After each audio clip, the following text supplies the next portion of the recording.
Γεια σας.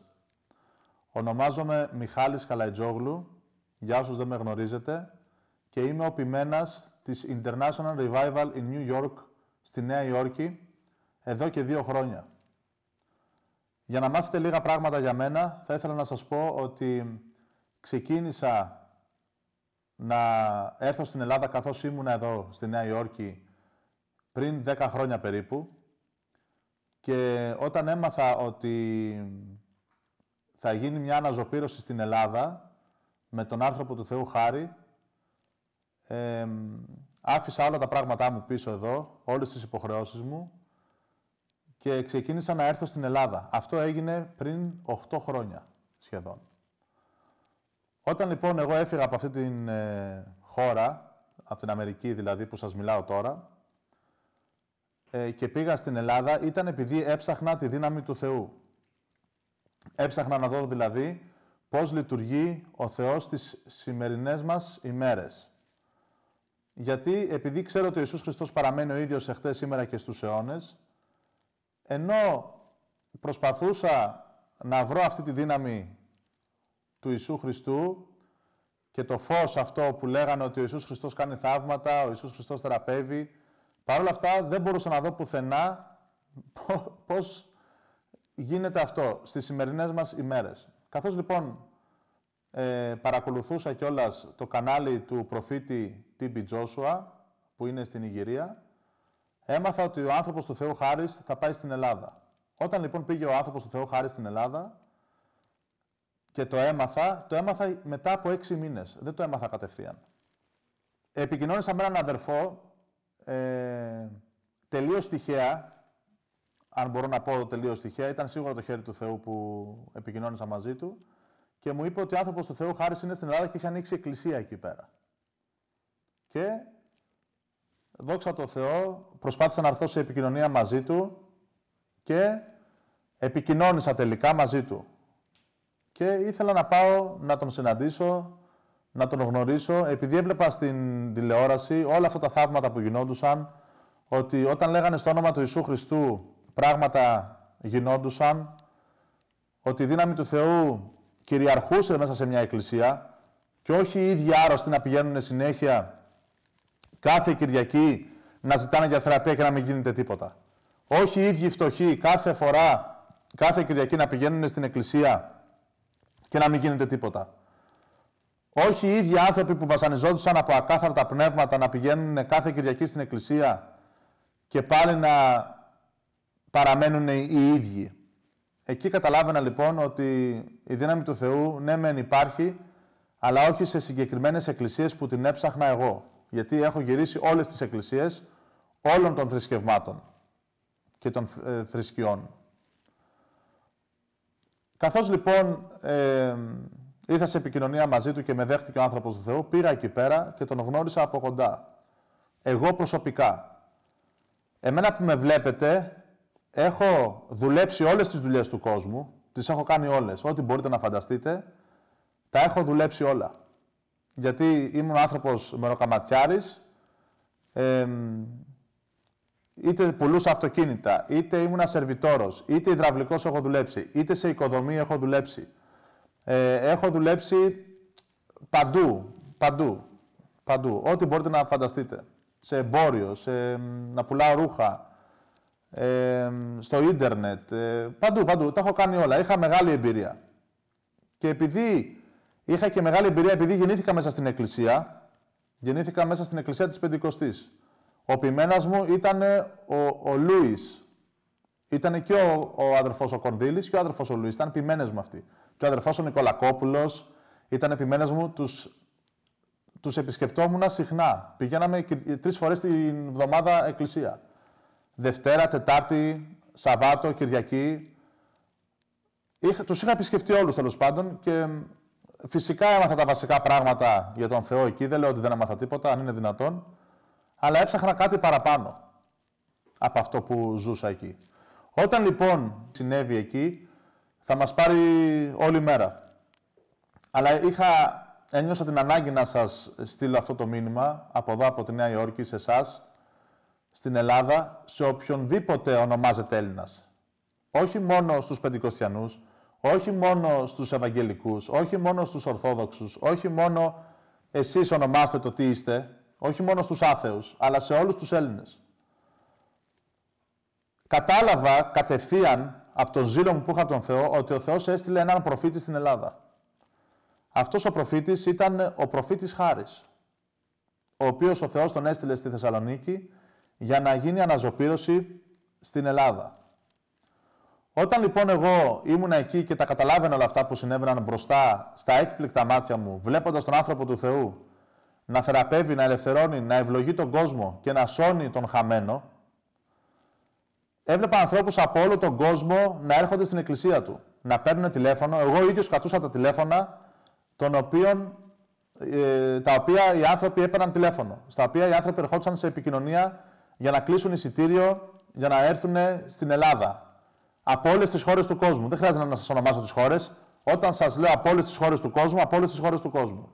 Έστειλαν email για να μπορέσουν να κρατήσουν μια θέση στην εκκλησία, να μπουν στη γραμμή της προσευχής. Μιλάμε για 30-40 άτομα κάθε εβδομάδα, για χρόνια. Ερχόντουσαν λοιπόν αυτοί οι άνθρωποι, εγώ πήγαινα και τους έπαιρνα από το αεροδρόμιο. Ζούσα με τον άνθρωπο του Θεού πολλές φορές. Ήμουνα στο σπίτι του από το πρωί μέχρι το βράδυ, για μήνες και για χρόνια ολόκληρα. Τον έζησα από το πρωί ως το βράδυ για χρόνια ολόκληρα. Ξέρω πολύ καλά λοιπόν γιατί άνθρωπο μιλάμε. Παρ' όλα αυτά, ενώ αυτός ο άνθρωπος ήρθε στην Ελλάδα μετά από εκπαίδευση που έλαβε από την Ιγυρία, από τον προφήτη Τ.Μπ. Τζόσουα, και η εκπαίδευση που έλαβε ήταν 10 χρόνια μέσα σε μια εκκλησία. Επειδή το να ζει στην Αφρική δεν είναι και τόσο εύκολο. Ήτανε μέσα τα παιδιά αυτά και εκπαιδευόντουσαν από το μέντορά τους, χωρίς να έχουν το παραμικρό να τους ενοχλεί από τον έξω κόσμο. Είχαν τα τμήματά τους εκεί πέρα και τέλος πάντων μετά από κάποια χρόνια ο άνθρωπος του Θεού Χάρης πήρε το χρήσμα από τον Θεό μετά από 4 χρόνια και έμεινε άλλα 6 χρόνια στην Ιγυρία να τον εκπαιδεύει ο προφήτης Τ.Μπ. Τζόσουα. Και μετά από αυτά τα 10 χρόνια έφυγε στην Ελλάδα. Δεν ήταν και τόσο εύκολο. Ήταν μια εκπαίδευση που συνέβη σε κάθε έναν μαθητή που ήταν εκεί στον προφήτη Τ.Μπ. Τζόσουα. Αυτή η εκπαίδευση λοιπόν που έλαβε ο άνθρωπος του Θεού Χάρης από τον προφήτη Τ.Μπ. Τζόσουα, αυτή την εκπαίδευση λοιπόν μας έδωσε και εμάς όταν ήμασταν στην Ελλάδα. Και όπως είναι ακόμα και άλλα παιδιά κάτω από την διδασκαλία και την επιμέλεια του ανθρώπου του Θεού Χάρη. Γιατί τώρα σας τα λέω όλα αυτά? Όλα αυτά σας τα λέω επειδή ακούγοντας νέα για το ποιος είναι ο άνθρωπος του Θεού Χάρης, για το τι έγινε στην Ελλάδα και πώς πείραξε τους Έλληνες και είναι στη φυλακή, τον κλείσανε και μέσα στη φυλακή επειδή μιλούσε για τον Ιησού Χριστό σε χώρο εξωτερικό. Και τα είδα στα νέα, τα είδα δηλαδή στις ειδήσεις, ότι αυτός ο άνθρωπος συλλήφθηκε, λες και ήταν κάποιος κακοποιός, λες και ήταν κάποιος εγκληματίας, επειδή μίλαγε για τον Ιησού Χριστό. Επειδή έλεγε στους ανθρώπους ποιο είναι το πρόβλημά τους, επειδή τους ελευθέρωνε από κάτι πνεύματα που τους ενοχλούσαν τα βράδια και δεν μπορούσαν να κοιμηθούν, και επειδή έφερνε τα χαρμόσυνα νέα ότι μπορούν να σωθούν, ότι υπάρχει μέλλον και ελπίδα και ότι αν πιστέψεις στον Ιησού Χριστό θα σωθείς. Και ρωτώ λοιπόν εγώ τώρα όλους αυτούς τους Έλληνες οι οποίοι τον καταδίκασαν και λέγανε ότι αυτός ο άνθρωπος είναι απατεώνας και αυτός ο άνθρωπος δουλεύει τον κόσμο και αυτός ο άνθρωπος δίνει χρήματα για τους ανθρώπους για να προσποιούνται ότι απελευθερώνονται κτλ. Εγώ όλους αυτούς που είδα στις ειδήσεις που βγήκαν και κατηγόρησαν τον άνθρωπο του Θεού Χάρη, τους ξέρω όλους και όλοι αυτοί ήταν άνθρωποι που είχαν προβλήματα. Σας το λέω ρητός και κατηγορηματικός. Σας το λέω ρητός και κατηγορηματικός. Ότι όλοι αυτοί οι άνθρωποι που ήταν εκεί πέρα και είπαν όλα αυτά τα ψέματα που είπαν για τον άνθρωπο του Θεού Χάρη, είναι άνθρωποι που εγώ τους γνώριζα. Τους γνώρισα προσωπικά. Και θα ήθελα να πω σε αυτό το σημείο, δεν ντρέπεστε καθόλου εσείς που ήρθατε σε μια ζωντανή πηγή να λάβετε μια απελευθέρωση, μια θεραπεία, μια ευλογία από τον Θεό? Επειδή θυμάμαι ο άνθρωπος του Θεού πριν προσευχηθεί για σας έλεγε δεν είμαι εγώ ο θεραπευτής, ο Ιησούς Χριστός είναι ο θεραπευτής. Δεν είμαι εγώ ο ελευθερωτής, ο Ιησούς Χριστός είναι ο ελευθερωτής. Δεν είμαι εγώ ο σωτήρας, ο Ιησούς Χριστός είναι ο σωτήρας. Εσείς λοιπόν που σωθήκατε από τον Ιησού Χριστό, εσείς λοιπόν που ελευθερωθήκατε από τον Ιησού Χριστό, εσείς λοιπόν που θεραπευθήκατε από τον Ιησού Χριστό, τώρα βγήκατε στα κανάλια να κατηγορήσετε τον Ιησού Χριστό που σας θεράπευσε. Τώρα λοιπόν βγήκατε στα κανάλια εσείς που ελευθερωθήκατε από τον Ιησού Χριστό να κατηγορήσετε τον Ιησού Χριστό για την απελευθέρωσή σας. Και λέω εγώ σε αυτό το σημείο, εάν ο Ιησούς Χριστός δεν μπόρεσε τελικά να σας σώσει με τον τρόπο του, ποιος άραγε θα σας σώσει? Και πώς θα σωθείτε διαφορετικά? Επειδή και οι Ορθόδοξοι και οι Πεντηκοστιανοί και οι Ιαχωβάδες και όλοι αυτοί που πιστεύουν στον Θεό είναι αδέρφια μου. Δεν με ενδιαφέρει τι τίτλο βάλανε στη θρησκεία τους. Εμένα με ενδιαφέρει ο άνθρωπος και το τι έχει μέσα στην καρδιά του. Και ρωτώ όλους αυτούς λοιπόν που είναι διαφορετικών θρησκειών. Ο Ιησούς Χριστός τι θρησκείας ήτανε? Είπε ποτέ είμαι Ευαγγελικός? Είπε ποτέ είμαι Χριστιανός Ορθόδοξος? Είπε ποτέ είμαι Πεντηκοστιανός? Είπε ποτέ έβαλε κάποιο τίτλο στην εκκλησία του? Ή στην εκκλησία που άφησε στον Απόστολο Πέτρο που είπε εσύ θα ποιμάνεις τα πρόβατά μου, τον άφησε εκεί πέρα κάποιον τίτλο, τον Πέτρο? Τον Απόστολο Πέτρο του είπε θα ονομάσεις την εκκλησία μου Πεντηκοστή, ή θα την ονομάσεις την εκκλησία μου Χριστιανοί Ορθόδοξοι, ή θα την ονομάσεις την εκκλησία μου Ιαχωβάδες, δεν ξέρω κι εγώ πώς θέλουν να την ονομάσουν, την εκκλησία τους. Δεν είμαστε όλοι χριστιανοί? Δεν πιστεύουμε όλοι στον Χριστό? Δεν είμαστε όλοι σώμα Χριστού? Και να μην φτάνουν όλα αυτά, ότι βγήκαν αυτοί οι άνθρωποι, και εσείς που με ακούτε μπορεί να είστε από αυτούς τους ανθρώπους που βγήκατε και κατηγορήσατε τον άνθρωπο του Θεού, εγώ θα σας συμβουλέψω να ζητήσετε συγχώρεση από τον Θεό πριν να είναι αργά για αυτά τα πράγματα που είπατε για αυτόν τον άνθρωπο. Καθώς και για τον Χριστό λέγανε ότι είναι ο Βελζεβούλ. Μήπως ο Χριστός ήταν ο Βελζεβούλ? Και αυτοί που πιστεύαν στον Θεό του Αβραάμ δεν είναι αυτοί που τον σταυρώσανε? Έτσι ρωτάω κι εγώ λοιπόν σε εσάς.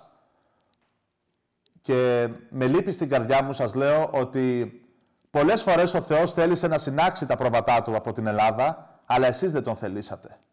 Πολλές φορές ο Θεός θέλησε να σας θεραπεύσει, αλλά εσείς δεν το θελήσατε. Πολλές φορές ο Θεός θέλησε να σας ελευθερώσει, αλλά δυστυχώς εσείς ήσασταν αυτοί που είπατε όχι.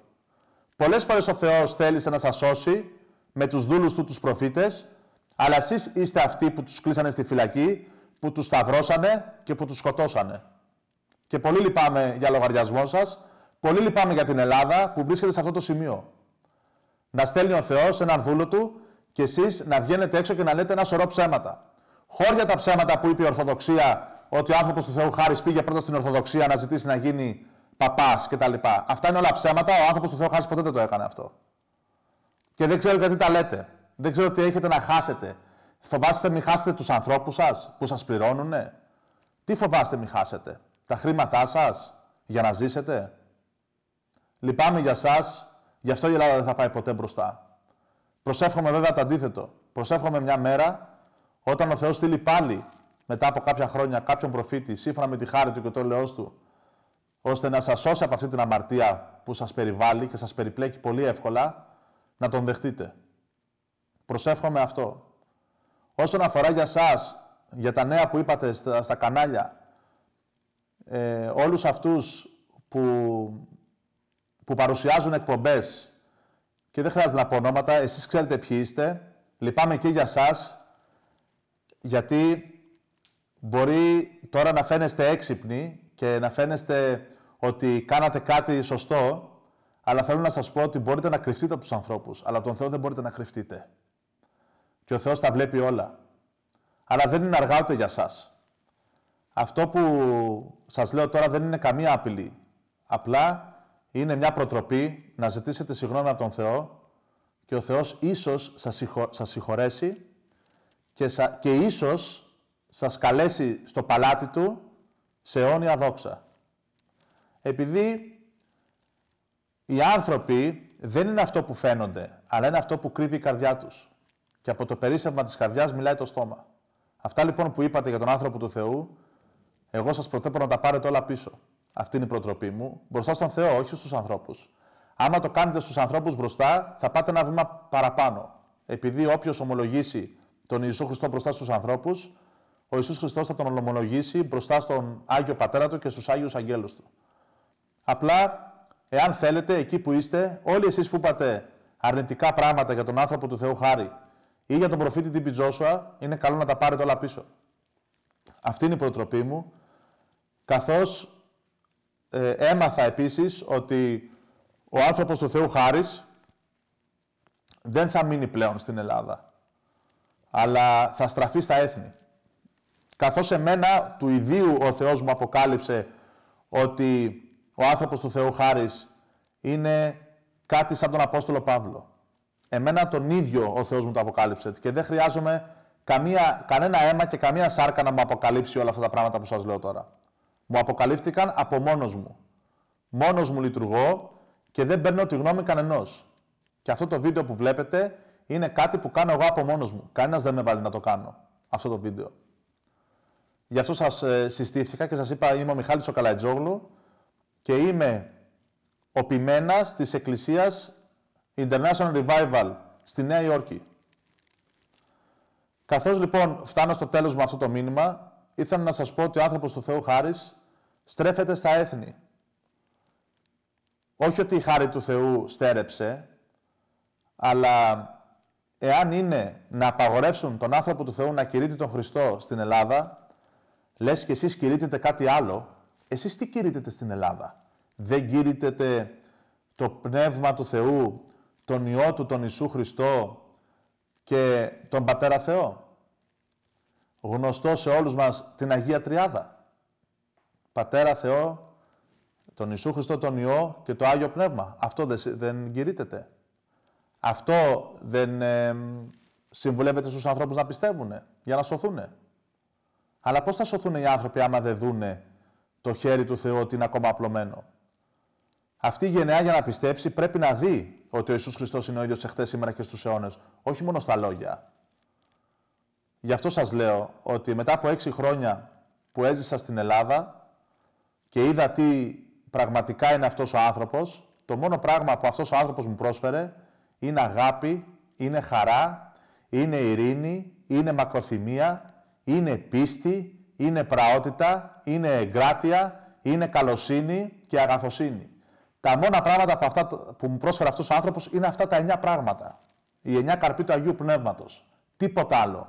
Ποτέ δεν είδα αυτόν τον άνθρωπο να χάνει την ψυχραιμία του ή να βρίζει αυτούς που τον καταδιώκουν, αλλά να προσεύχεται για αυτούς. Ποτέ δεν είδα αυτόν τον άνθρωπο να σχεδιάζει να πάρει εκδίκηση για όλα αυτά που λένε για αυτόν. Αλλά μας είπε να προσευχόμαστε για αυτούς για να κάνει ο Θεός έλεος και χάρη. Αυτός είναι ο άνθρωπος του Θεού Χάρης. Ήθελα απλά να το πω στον κόσμο, όποιοι με άκουσαν, όποιοι είδαν αυτό το βίντεο το είδαν.